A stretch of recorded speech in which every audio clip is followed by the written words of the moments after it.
Katalah baru-baru ini ada ada satu pasangan datang. Kata kerana isterinya, suaminya sangat bimbang dengan perubahan-perubahan yang berlaku pada isterinya. Okey. Tapi kalau dibuat atas dasar cinta, maka akan jadi lain. Tapi dibuat ada atas dasar kata-kata, saya ada anak, nanti kalau isteri saya meragam, anak saya susah, saya tak tahu nak jaga anak, saya susah nak pergi kerja dan sebagainya. Maka niatnya bukan kerana Allah, bukan kerana cinta. Maka bagaimana agaknya kita nak membaiki, macam mana nak menghubungkan balik rasa cinta dalam keluarga. Sebab itu pesan Allah dan Rasulullah, tolong bangun diri kamu. Kita kata setiap anak itu dilahirkan suci bersih, mak ayahnya yang mengotorkannya. Mak ayah menjadikan menjusi Yahudi dan Nasrani. Mak ayahlah, di tangan mak ayahlah terletaknya masa depan anak-anak dengan izin Allah. Sebab itu orang yang tidak mendidik anaknya untuk mencintai Allah. Mendidik anak bukan paksa, mendidik anak bukan marah-marah, mendidik anak bukan bermusim, mendidik anak melalui contoh. Tidak ada cara mendidik yang paling hebat selain melalui contoh. Maka sekali lagi, kepada semua yang ada anak, kepada semua yang ada isteri dan semua yang ada suami, jadilah contoh suami yang baik. Okay? Apa yang masalah besar yang menjadi teras kepada masalah pasangan yang baru datang kemarin itu ialah masalah Tuhannya kecil. Bila Tuhannya kecil, dosa jadi kecil. Tuhannya kecil, ibadah jadi kecil. Tuhannya kecil, hidupnya jadi kecil. Hidupnya untuk kerja, balik, makan, masak, habis. Okey? Kita kata kenapa Tuhan yang jadi kecil? Kerana dia tidak takut lagi dengan dosa. Dia tidak merasa lagi dia mesti beribadah. Dia tidak lagi merasa dia mesti solat. Sedangkan solat itu penyucian. Solat itu bukan penyucian jasad semata-mata. Solat itu penyucian minda. Sebab itu sujud.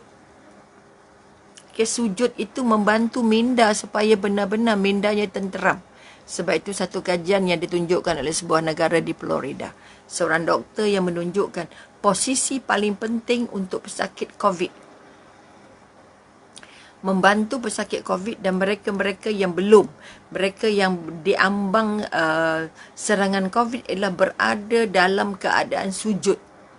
Kemudian batuk. Batuk dalam keadaan sujud itu membantu mengeluarkan semua lendir-lendir yang dah jadi gam, yang menutup jantung kita, yang menutup paru-paru kita.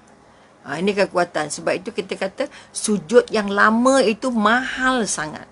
Maka doktor tadi kata apa? Dia menunjukkan contoh sujud supaya beri ruang lama sikit sujudnya supaya lendir-lendir yang ada akibat dari serangan-serangan coronavirus akan keluar, akan mudah keluar dan tidak menutup paru-paru dan akhirnya tidak menutup pernafasan dan menyebabkan kematian.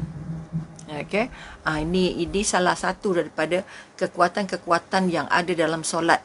Maka orang yang tidak cinta, tidak memikirkan bahawa solat itu membantu dia membangun cinta kepada dirinya, membangun cinta kepada keluarganya, dia tidak akan minat untuk solat berjemaah.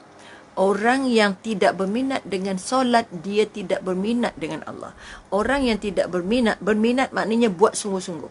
Berminat maknanya pancul. Berminat maknanya dia merasa bahawa dengan minatnya itu dia merasa lega, merasa tenang, merasa lapang dan merasa terbimbing, merasa terbangun jiwanya, tidak merasa kusam, resah, gelisah. Maka kalau kita solat tapi kita masih dalam keadaan yang kelang kabut, bermakna solatnya bermasalah. Sama ada bermasalah dari segi uduknya, bermasalah dari segi hadasnya, bermasalah dari segi ilmunya. Sebab itu solat tanpa ilmu dia akan jadi kosong. Sebab itu tolong bangun balik. Salah satu cara untuk memupuk balik cinta keluarga ialah dengan membangun contoh solat yang baik. Membangun contoh solat yang baik. Sehingga anak umur 3 tahun, 2 tahun berminat untuk solat bersama ibunya. Jangan biar anak lepas-lepas ketika kita solat. Walau besar mana pun dia, biar dia duduk bersama kita untuk dia tengok kita solat. Kalau boleh sarunglah apa-apa yang boleh seolah-olah macam terlekung supaya dia boleh ikut. Walaupun dia hanya boleh sujud. tak boleh rokok, mungkin tidak boleh berdiri, dan dia mungkin hanya ikut kita sekejap. Tapi dia tahu solat itu dibuat oleh ibunya sungguh-sungguh dan ibunya jadi baik setelah solat. Tapi kalau ibunya solat tapi ibunya juga macam gegasi, ibunya juga macam singa, maka bermakna solatnya tidak bermakna. Apa yang menyebabkan kita tak dapat jadi contoh solat sehingga anak remaja kita sangat ramai jumlah yang tidak solat? Orang dewasa kita yang meringan-ringankan solat sangatlah besar jumlahnya. Apa sebab? Kerana cinta pada Allahnya tak tinggi, cinta pada agamanya tak tebal, dan cinta pada Rasulullahnya hilang. Cinta pada Rasulullahnya hilang. Bila cinta pada Rasulullah hilang, kita tidak mampu untuk membina cinta dengan manusia. Kerana manusia paling penting yang harus kita cinta adalah Rasulullah. Tanpa mencintai Rasulullah, kita tak merasa nikmatnya cinta hakiki. Tidak merasa nikmatnya cinta-cinta yang ada di dunia. Malah kita akan rasa bahawa cinta-cinta yang ada di dunia ini semuanya palsu, semuanya menyulitkan, semuanya menyusahkan dan semuanya membebankan. Sebab itu ramai orang yang kita kata sebelum kahwin aku akan bahagia kalau kahwin. Setelah kahwin aku akan bahagia kalau dapat anak. Setelah dapat anak hilang bahagianya. Kerana dia merasa anak banyak menyulitkan, anak banyak menyusahkan, anak banyak membebankan. Lagi besar anak, lagi tinggi pengajian, lagi besar bebannya pada orang tua. Bila orang tua menganggap anaknya beban, maka dia akan terus-menerus jadi beban. Maka kehidupan akan jadi lebih susah kerana dipesan oleh Imam Ghazali. Dalam hidup ini, kamu jangan banyak beban, tapi banyakkan bekal. Okey, maka ini membuktikan pada kita cara memupuk anak untuk atau memupuk cinta kita kepada keluarga. Mulakan dulu dengan cinta kita kepada Allah, maka kita mencintai semua rezeki yang Allah bagi. Kita mencintai setiap saat yang Allah bagi. Kita mencintai setiap ibadah yang kita lakukan, apa saja aktiviti yang kita lakukan. Kita juga akan mencintai siapa saja yang ada di keliling kita. Kita juga akan menjadi manusia yang paling tinggi kemanusiaannya, yang paling senang membantu, yang paling pemurah, yang paling penyayang, yang paling ambil berat dan yang paling prihatin.